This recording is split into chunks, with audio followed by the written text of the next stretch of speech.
de Conrad ne sait plus comment interpréter les sons inconnus.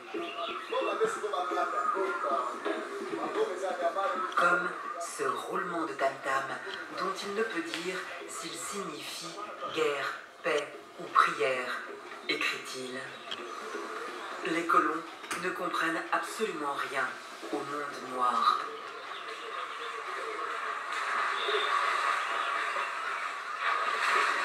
Dans les villages du bord du fleuve, on se souvient toujours de ces blancs qui passaient il y a très longtemps. Loangunzangu était devenu une étape sur la remontée du fleuve Congo. Mabélé vide. Quand les blancs sont arrivés, ils ont trouvé un espace vide et s'y sont installés. Néné et ça la soit vide. Ici, c'était un tribunal dans le temps. D'après les explications de nos parents, cette fondation fait partie de ce qu'ont construit les premiers blancs ici. Il y avait un escalier et une véranda tout autour. Ils s'installaient sans aucun respect, sans rien demander à personne.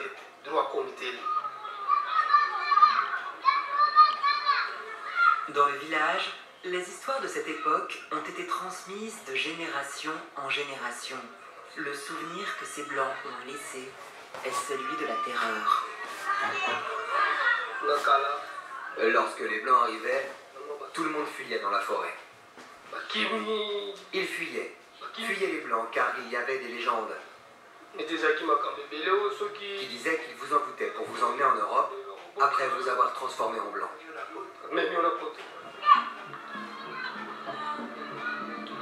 Ces villageois, Conrad en croise rarement pendant son périple. Si les hameaux qu'il traverse sont abandonnés, c'est que le mal s'est abattu sur le pays. Pour forcer les hommes à livrer les quotas de caoutchouc, les colons sont prêts à tout. Prendre leurs femmes en otage, couper des mains en guise de punition, raser des villages entiers. La population locale est en train de disparaître. Conrad devine la souffrance infernale des Congolais. Il va faire plonger son personnage Marlowe dans les ténèbres ultimes.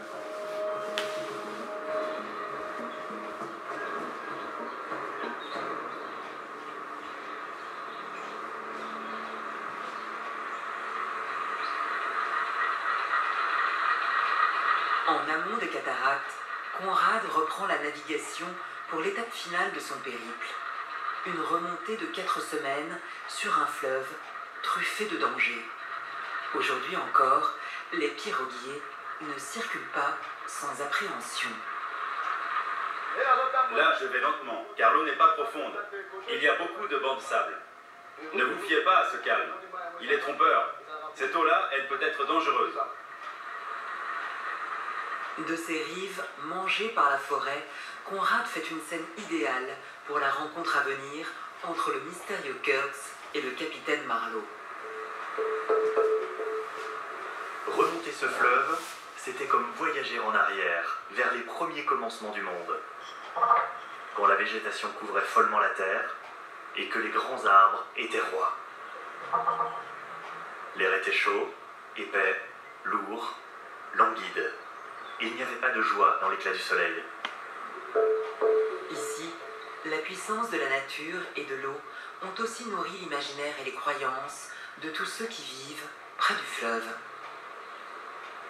Le fleuve Congo est un fleuve où il y a beaucoup de secrets et de génies. De nos jours, on ne voit que de l'eau, mais nos ancêtres voyaient autre chose, des sirènes et bien d'autres esprits. Si vos intentions sont mauvaises, vous rencontrerez beaucoup de problèmes sur l'eau. Mais si elles sont pures, tout se passera bien. Cette eau-là, elle n'aime pas le mal. Au cœur des ténèbres, quand Marlowe arrive dans l'antre de Kurtz, c'est pour découvrir un personnage à la démesure cruelle, dont le poste est entouré de têtes fichées sur des piquets. La solitude insensée a fait tomber toutes ses barrières morales. Conrad en fait une apparition quasi démoniaque. La nature sauvage, elle, l'avait percé à jour et lui avait fait payer très cher son invasion étrange. Je pense qu'elle lui avait même murmuré sur lui-même des choses qu'il ignorait. Beaucoup de Blancs mouraient ou devenaient fous, parce qu'ils s'étaient mal comportés vis-à-vis de nos ancêtres. Nos ancêtres sont tout-puissants. Ils ont aussi le pouvoir de faire le mal.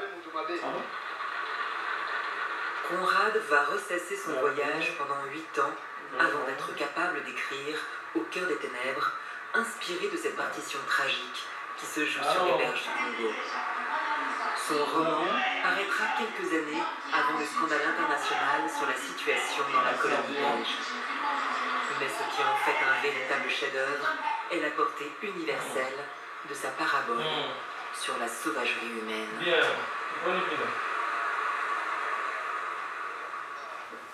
Stervos Niarchos, est-ce que vous connaissez? À Kinshasa, il était pape. Le pape de la sape. C'est le clin d'œil de Thomas Cholino.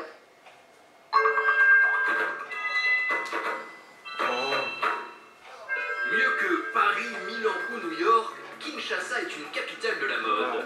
La sape, comme on l'appelle là-bas, c'est une quasi-religion.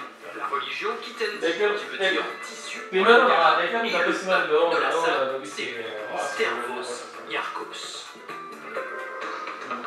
À l'anniversaire de sa mort, le cimetière de la Gombe, où il repose, se transforme en podium qui n'a rien à envier au défilé du monde entier. On ose tout. Le pantalon sous le kilt, les chaussures en croco et le nœud papillon, ou le manteau de fourrure et les lunettes noires.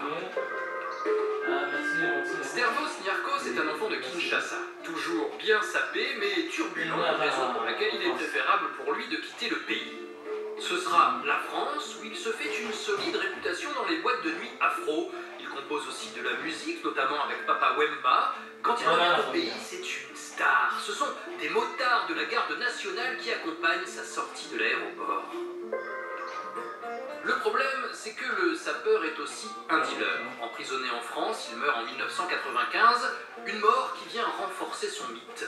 Ses successeurs s'appellent Ekeko, capables de rester des heures sans bouger, et Mzeki. Avec eux, la sape devient mythologique. C'est Salomon le premier qui aurait commencé, dans l'espoir de séduire la reine de Saba. Mais la sape, ce n'est pas que de la drague, elle est aussi très politique. Dans les années 70, le dictateur Mobutu prône un retour aux valeurs africaines, la vie occidentale est bannie, on porte l'Abacoste, comme Mohamed Ali quand il vient disputer le combat du siècle. Abacoste, c'est l'abréviation de Abba le costume. Avec leur vrai faux Gucci, Versace ou Armani, les sapeurs sont des révolutionnaires à leur façon. En France, la révolution, c'était sans culotte, à Kinshasa, c'est sapé. Donc, tu as les messages du Christ. Dans un instant, on va parler d'amour en Irlande. Enfin, on va surtout tenir la chandelle dans le château de Kilkenny. Vous verrez pourquoi dans l'incontournable. Mais avant, nouvelle étape, nous partons au Panama. Et précisément sur 90 km qui ont fait bien des années. Aujourd'hui, pour l'héritage, je vous propose en effet de revivre l'épopée de la construction du canal de Panama. Et vous allez voir que derrière les cargos se cachent désormais bien d'autres trésors.